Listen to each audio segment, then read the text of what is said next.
this?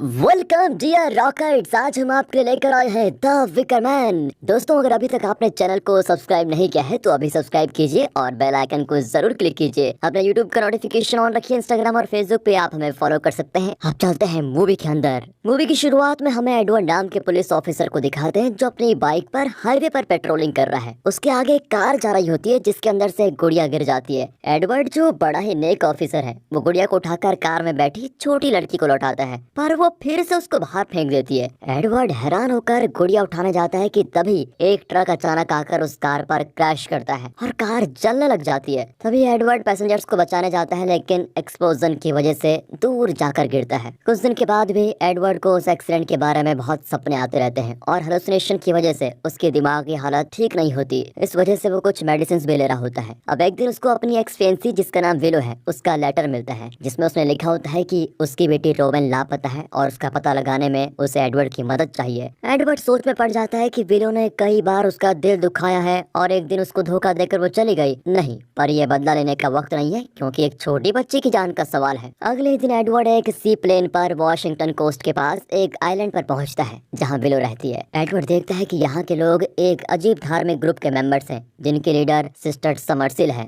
यहाँ ज्यादातर औरतें ही रहती है और मर्द उनकी गुलामी करते हैं। एडवर्ड गाँव की ओर जाता है और रास्ते में कई औरतों से रोवेन के बारे में पूछता है, लेकिन कोई जवाब नहीं मिलता। कुछ आदमी एक बड़े बैग में कुछ लेकर जा रहे होते हैं जिसमें से खून जैसा लिक्विड टपक रहा है। वो उनसे भी रोवेन के बारे में पूछता है, पर वे एडवर्ड का मजाक उड़ाते हैं। फिर वो गांव के एक मोटेल में पहुंचता है और बताता है कि मैं एक पुलिस ऑफिसर हूं और रोवेन के मिसिंग केस की इन्वेस्टिगेशन कर रहा हूं। फिर वो टेबल पर बैठे मधुमक्खी को मारता है। सभी उसको गुस्से से घूरती हैं। एडवर्ड नहीं जानता कि इस आइलैंड के लोग मधुमक्खियां पालते हैं और शहद को एक्सपोर्ट करके यहाँ पर गुजारा चलता है। यहाँ ज्यादा से ज्यादा शहद और धान वगैरह प्रोड्यूस करने के लिए गांव वाले हर साल एक पूजा करते हैं। तभी वहाँ पर विलो आकर एडवर्ड को उसका रूम दिखाती है। उसी शाम को एडवर्ड और विलो अकेले में मिलते हैं। विलो एडवर्ड की शुक्रगुजार है कि वो रोवेन को ढूंढने इतनी दूर आया। वो बताती है कि गांव वालों ने रोवेन को कहीं छुपा के रखा हुआ है, लेकिन वे तुमसे झूठ ही कहेंगी। अब एडवर्ड वादा करता है कि मैं अपनी पूरी ताकत और पुलिस पावर से रोवेन को वापस लेकर आऊंगा। उसी रात एडवर्ड को उसी लड़की के बारे में सपना आता है जो उस एक्सीडेंट में मारी गई थी। वो घबरा कर उठता है और अपना मेडिसिन लेता है। तभी वो एक छोटी लड़की को मोटेल से भागते हुए देखता है। फिर वो उसका पीछा करके एक खलियान में पहुंचता है और उस लड़की को ढूंढता है कि कहाँ गई, पर उस लड़की की रेड जैकेट के अलावा वहाँ पर कुछ भी नहीं मिलता। एक जगह फर्श की लकड़ी कमजोर होती है और वो गिर जाता है।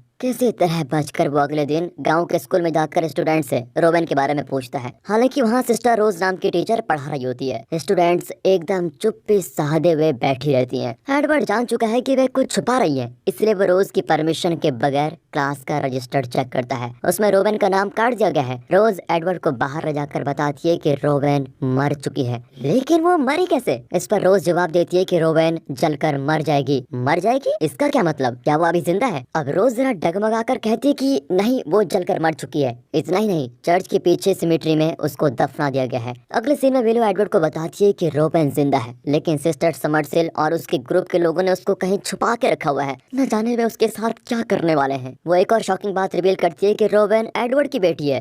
ये सुनकर एडवर्ड बहुत इमोशनल हो जाता है। वो एडवर्ड को रोवेन के कमरे में लेके जाती है जहाँ उसने आखिरी बार रोवेन को देखा था। उस दिन विलो आधे घंटे के लिए कहीं बाहर गई थी और जब वो लौटी तो रोवेन और उसकी सारी चीजें गायब थी। एडवर्ड रोवेन की दूसरी फोटोज मांगता है, लेकिन विलो के पास उसकी और कोई फोटो होती नहीं। अब एडवर्ड उस कमरे को चेक कर ही रहा होता है कि अचानक उसको सी प्लेन की आवाज आती है। वो बाहर भागता है ताकि उस प्लेन के रेडियो से वो पुलिस डिपार्टमेंट को कांटेक्ट कर सके। वो पायलट को भी आवाज देता है, लेकिन उसे कोई जवाब नहीं मिलता। तभी वो पानी में एक छोटी लड़की की लाश को देखता है। उसे रोवेन समझकर वो पानी में डाइव करता है और उस बच्चे को उठा लेता है, पर अचानक उसको एक फ्लैश दिखता है और पता चलता है कि ये तो उसका हेलुसिनेशन था जो मेडिसिन न लेने की वजह से हुआ। वो एक बोतल से टैबलेट निकाल कर खा लेता है। फिर वो सी प्लेन की ओर स्विम करता है, पर अंदर का रेडियो काम नहीं करता। वो खाली हाथ ही लौट आता है। लेकिन रास्ते में वो डॉक्टर टी.एच. मॉस नाम की फिजिशियन के घर को देखता है जो कि एक फोटोग्राफर भी है। शायद इसी के पास रोवेन का दूसरा कोई फोटो मिल जाए। ये सोचकर वो दरवाजा खटखटाता है, पर मॉस भी कुछ न जानने की एक्टिंग करती है। एडवर्ड जान चुका है कि ये कुछ छुपा रही है, इसलिए वो गुड बाय कहकर वहाँ से निकलता तो है, पर पास की झाड़ियों में से छुपकर उसको देखता है। कुछ देर के बाद मास्क पहनी हुई दो औरतें आकर मॉस को साथ लेके जाती है। फिर एडवर्ड दरवाजा तोड़कर घर के अंदर जाता है और हर रूम को चेक करता है। वहाँ उसे पता चलता है कि ये औरतें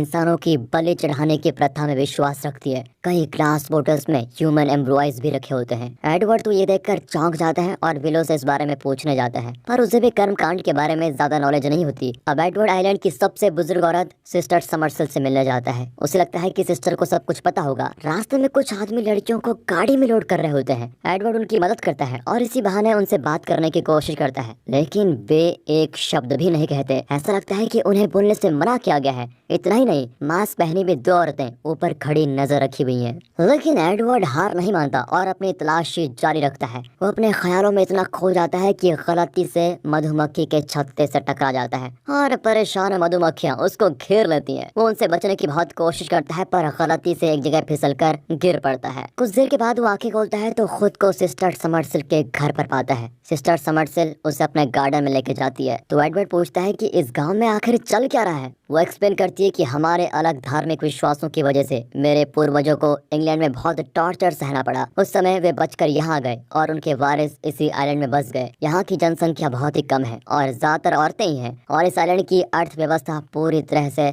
शहद पर ही निर्भर है। इसलिए यहाँ हम मधुमक्खियों को इज्जत देती हैं और उन्हें कभी नहीं मारती। लेकिन कई साल से शहद का उत्पादन घट रहा है। एडवर्ड अचानक पूछता है कि क्या आप लोगों ने रोवन को मार डाला। वो बताती है कि हम किसी की जान नहीं लेते, बल्कि अपने भगवान के आगे उनकी बलि चढ़ाते हैं। एडवर्ड गुस्से में चिल्लाता है कि इंसान की बलि चढ़ाना और कत्ल करना एक ही बात है। अब एडवर्ड जानना चाहता है कि क्या वाकई में रोवन मर चुकी है या ये औरतें झूठ बोल रही हैं। वो सेमेट्री में जाकर चेक करता है और रोवन की कब्र के अंदर उसे उसकी लाश की जगह पर सिर्फ एक जली हुई गुड़िया मिलती है। अब उसे पूरा यकीन है कि रोवन जिंदा है। तभी एडवर्ड को पास के एक अंडरग्राउंड बंकर से रोने की आवाज आती है। वो बंकर के अंदर घुसता है तो वाटर टैंक का रास्ता नजर आता है, पर पानी में उसको रोवन का रेड जैकेट दिखाई देता है। एडवर्ड घबराकर ग्रिल खोलता है और पानी में कूदता है, लेकिन कोई पीछे से ग्रिल को बंद करके उसे लॉक कर देता है। वो चिल्लाता है पर कोई भी उसकी मदद के लिए नहीं आता। रात भर वो ग्रिल को पकड़कर लटक रहा होता है। खुशकिस्मती से अगली सुबह विलो वहां जाती है और उसको छुड़ा लेती है। वो विलो को रोवन की जली हुई गुड़िया और रेड जैकेट दिखाता है और कहता है कि शायद रोवन को यहीं बंद करके रखा गया था। तब एडवर्ड को पता चलता है कि आज मे डे है और आज के दिन फर्टिलिटी का त्योहार मनाया जाता है। अब वो घबराता है कि शायद आज सिस्टर समरसेल रोवन की बलि चढ़ाने वाली है। वो विलो को घर पर सुरक्षित रहने को कहता है और खुद घर जा जाकर तलाशता है कि रोवन कहाँ है। वो गांव के कॉफी शॉप में जाकर कुछ आदमियों से भी मदद मांगता है, लेकिन वे उसको बिल्कुल इग्नोर कर देते हैं। अब और कोई रास्ता न पाकर वो सिस्टर बेज से मिलता है, जो उस मोटेल पर काम करती है जहाँ एडवर्ड ठहरा हुआ है। वो बियर कॉस्ट्यूम लेकर फेस्टिवल के लिए निकल रही होती है, पर एडवर्ड उसको मारकर उसका कॉस्ट्यूम चुरा लेता है और उसे पहनकर सिस्टर समरसेल के ग्रुप के साथ मिक्स होता है। फिर वे एक जगह पहुंचते हैं और वो देखता है कि इन लोगों ने रोवन को एक बड़े पेड़ से बांध कर रखा हुआ है और उसकी बलि चढ़ाने वाली है। फिर वो रोवन को बचाकर जंगल में लेके जाता है, पर वो भटक जाता है कि कहाँ जाऊं। रोवन उसको रास्ता दिखाती है, लेकिन ये क्या, वो तो फिर से उसे सिस्टर समरसेल के पास लेके आ गई और सिस्टर समरसेल के पास खड़ी है विलो, जो बहुत ही खुश दिखाई दे रही है। रोवन जाकर उसके गले लग जाती है। एडवर्ड को शॉक पे शॉक लगता है। ऊपर से सिस्टर समरसेल रोवन को थैंक यू कहती है कि बेटी तुमने हमारी बड़ी मदद की। अब एडवर्ड रियलाइज करता है कि रोवन को ढूंढना तो सिर्फ एक ट्रैप था एडवर्ड को इस आइलैंड में लाने का। विलो को इस आइलैंड पर सिस्टर विलो कहते हैं और ये सिस्टर समरसेल की बेटी है। कई साल पहले इन लोगों ने प्लान कर लिया था कि वे एडवर्ड की बलि चढ़ाएंगे, जिससे कि इस आइलैंड पर शहद का प्रोडक्शन बढ़ सके। एडवर्ड को एक बार फिर विलो ने धोखा दिया है। वो इस दुख को सह नहीं पाता। अब सभी उसको घेरने लगती है।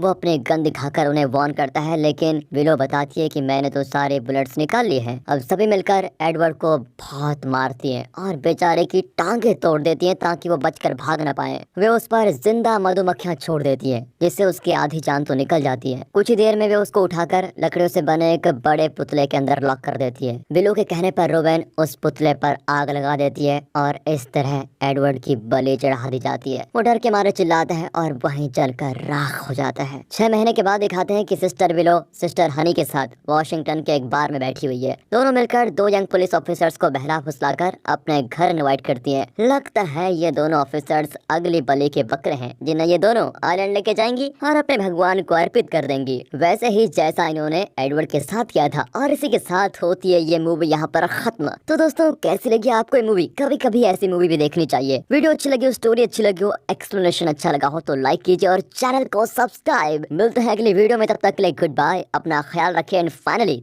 Thanks for watching.